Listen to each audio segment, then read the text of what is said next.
Assalamualaikum warahmatullahi wabarakatuh.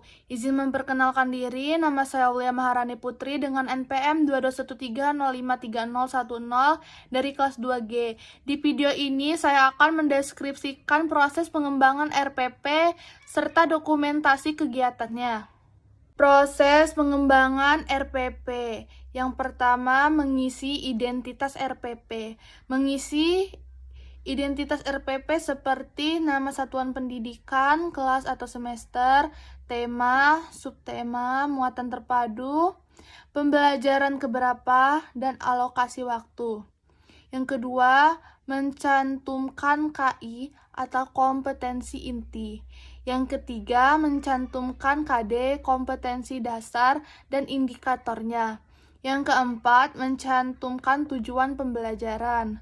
Yang kelima, mencantumkan materi pembelajaran. Yang keenam, memilih pendekatan metode pembelajaran. Yang ketujuh, memilih sumber dan bahan ajar. Memilih sumber belajar, alat pembelajaran, dan media pembelajaran. Yang kedelapan, membuat langkah-langkah pembelajaran. Langkah pembelajaran dilakukan melalui tahapan pendahuluan, kegiatan inti, dan penutup. Yang kesembilan, mencantumkan penilaian dan hasil pembelajaran. Mencantumkan teknik penilaian dan bentuk instrumen penelitian.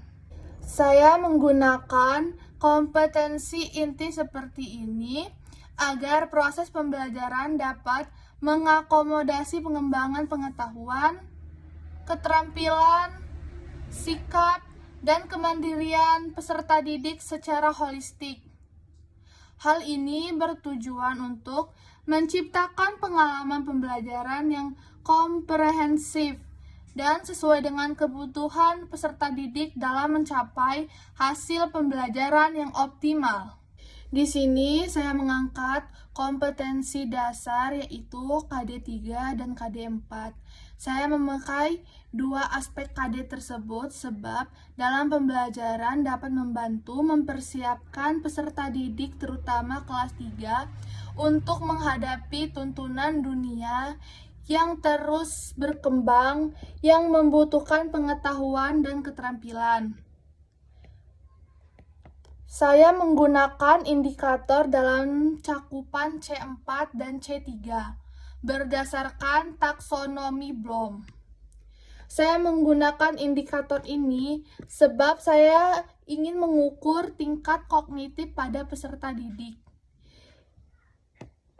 Saya menggunakan tujuan pembelajaran ini supaya menentukan informasi yang berkaitan dengan perubahan energi dari teks bacaan, mengemukakan informasi terkait sumber energi dengan tepat, mengidentifikasi variasi pola irama pada sebuah lagu. Peserta didik dapat menyanyikan lagu yang memiliki variasi pola irama dengan tepat. Peserta didik mampu mengidentifikasi mana kegiatan yang lebih lama dan mana yang lebih singkat. Peserta didik dapat menentukan mana peristiwa yang lebih lama dan mana peristiwa yang lebih singkat. Saya menggunakan materi pembelajaran ini sebab sesuai dengan kebutuhan, minat, dan tingkat pemahaman peserta didik, serta terkait dengan kurikulum dan kebijakan pemerintah. Saya menggunakan pendekatan dan metode seperti ini supaya memberikan pengalaman pembelajaran yang lebih menyenangkan, menantang, dan bermakna. Dapat memungkinkan peserta didik untuk menjadi pembelajar yang aktif serta mandiri, dan mempersiapkan peserta didik untuk menghadapi tantangan di dunia nyata. Saya menggunakan sumber belajar dari buku guru dan buku siswa kelas 3, tema 6, kurikulum 13, edisi revisi 2018, sebab buku guru dan buku siswa biasanya menyediakan materi pembelajaran yang terstruktur dengan topik-topik yang dirancang sesuai dengan kurikulum dan kebutuhan pembelajaran. Saya menggunakan alat dan media pembelajaran seperti ini karena ingin meningkatkan minat dan keterlibatan peserta didik dalam proses pembelajaran, membantu mereka mengaitkan teori dengan pengalaman nyata, serta menciptakan pengalaman pembelajaran yang beragam dan menarik bagi peserta didik. Saya menggunakan skenario pembelajaran seperti ini supaya menarik minat dan perhatian peserta didik, mengaktifkan kemampuan berpikir dan keterampilan praktis, memperkaya pengalaman pembelajaran peserta didik.